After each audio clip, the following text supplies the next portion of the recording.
Good morning, welcome down to the farm. We're going to be down here for a couple of days. Team time trial on Saturday and the ride for Robbie race on Sunday. We'll have a good few of the guys coming through the place. Jesse's down here today and we're going to do a little 20-minute test. Barrengarry Mountain, which is about a 23-ish minute climb, 40k from here. So I'm going to do that as kind of my 20-minute test, which I've done a few times. Yeah, going to have a real crack at it today. Also going to have a look at some of the time trial bits and pieces. But before that, Liz has gone for a bit of a run. So... You saw a wombat? Yep. Yeah, and he was about as close to me as catching his neck. Do you name him? Sorry.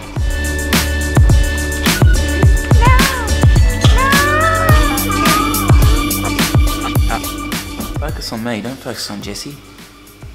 Come on. There we go. What are we doing, Jess? Well, roll over to Barrengarry Mountain and do a little time trial. Barrengarry is roughly, depending on who you ask, about a 21 to 25 minute climb. So it's a good opportunity to try and do that kind of 20-minute FTP type effort. And for once, today for me is not really going to be repeated efforts. So it's just going to be have one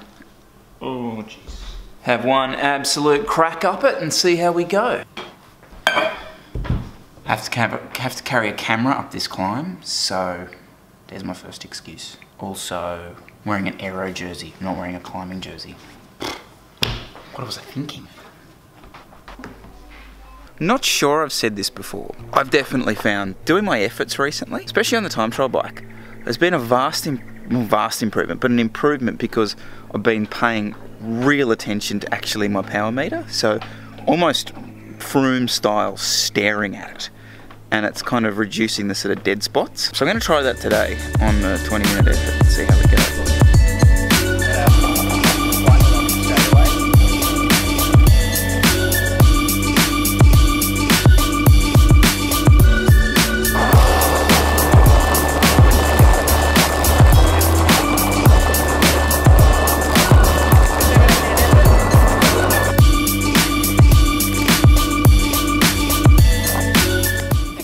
So this is the bit that gets edited out if we don't do a good time. Literally taking everything off the bike. This is disgraceful. Haven't done a 20-minute test in ages, so setting my goals pretty high here, but really want to be consistent. We'll see how we go, hey?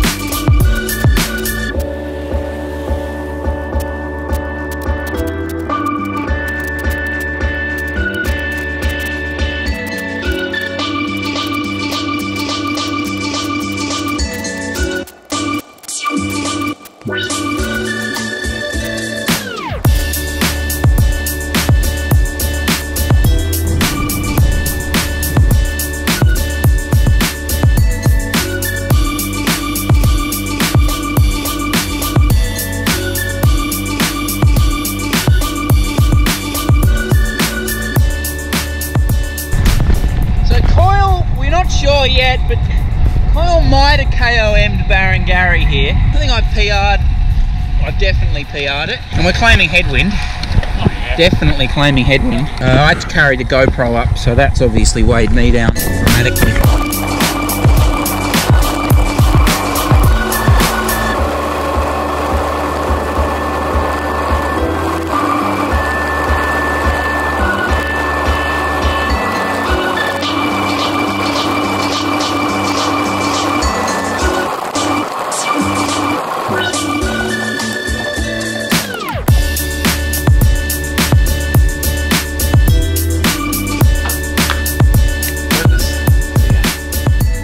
So 20-minute are done. Best ever, which is good. Have a look at it a bit later. As far as the segment goes, the segment actually goes about 4 or 5 minutes past the top, or past the 20 minutes. So I kind of got to the end of the 20 minutes, exploded, and then thought, oh, I've come this far. So got the effort going again after that. But, so that's the first time I've ridden to power. Like, I literally rode to a number that whole way up.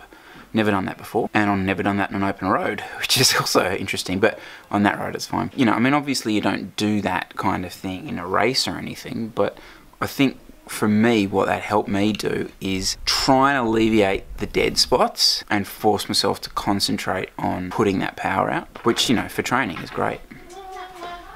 Safe drive back, guys. What do you think of these? So these are the infamous lenses. They're quite good.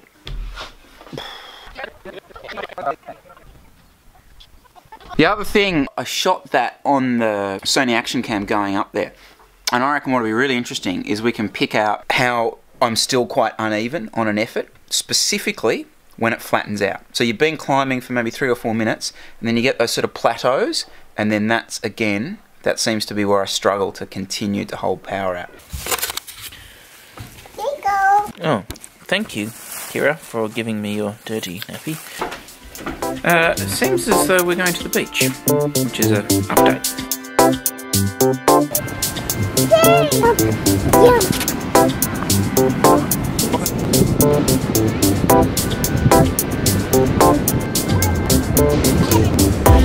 Winter, bro. Last time we were down here was just after Christmas, just before Nationals. I don't remember if I was vlogging then. Anyway, and what was really interesting is Catherine was super scared of the water. Didn't even like walking around in the sand. Different girl. No, the last 10 days or so, the two of them are just developed so quickly. By the way, did I mention it's winter?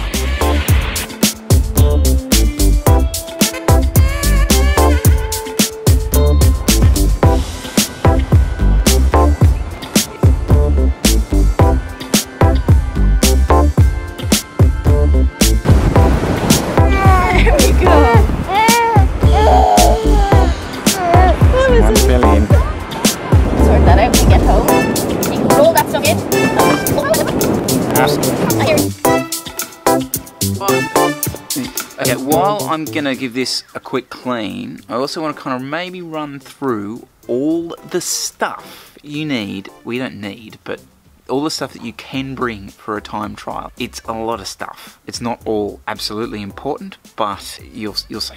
If you can think of anything I forget here, let me know. So let's assume you're running race wheels. So you train on something, and then you're gonna go a bit of race wheel action.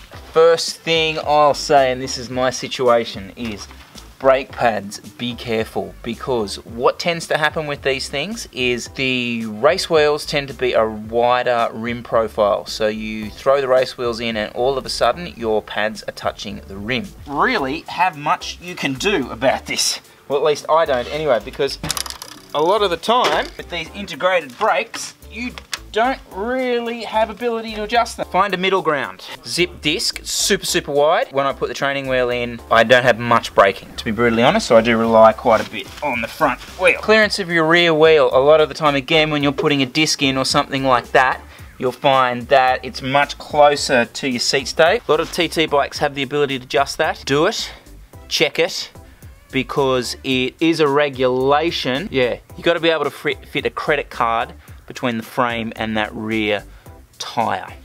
I have to run 23s, nothing more on this. Discovered that one day at a race. Okay, another one, and this is specific race day stuff. A lot of the time you'll do a warm-up on the trainer. You will use a trainer skewer. If you don't intend to then race on your trainer skewer, try both skewers out. Make sure they don't affect the alignment of your gears and they don't affect the way your wheels sit, because some skewers do clamp slightly differently, and what you'll find whilst on one there's brake rub, on the other there isn't brake rub, so do try that. Got some fancy skewer and you want to use it, just make sure. Do not forget your disc wheel adapter for your pump. Make sure that your floor pump actually works with the adapter. Have tried it before race day. That's the one big thing, and I've made that mistake many times.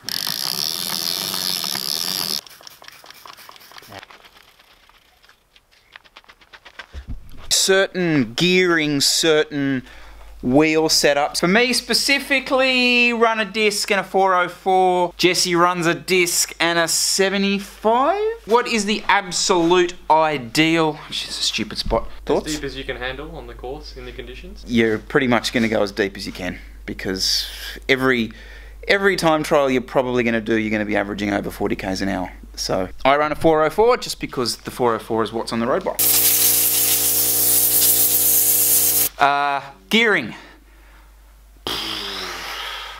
That probably is something that you can afford to play with. I run a 54 big chain ring and probably could run a 55. Bigger is better. Again, I'm sorry, probably is. Well, if it's bigger, then you don't have to put it in the 11. You can stay in the 13. Yeah. So that's pretty much us for today. Doing the time trial, and then Sunday we're racing again. So hopefully we'll get a couple of vlogs up. Not much else to mention. Just a standard old weekend of racing. See you tomorrow.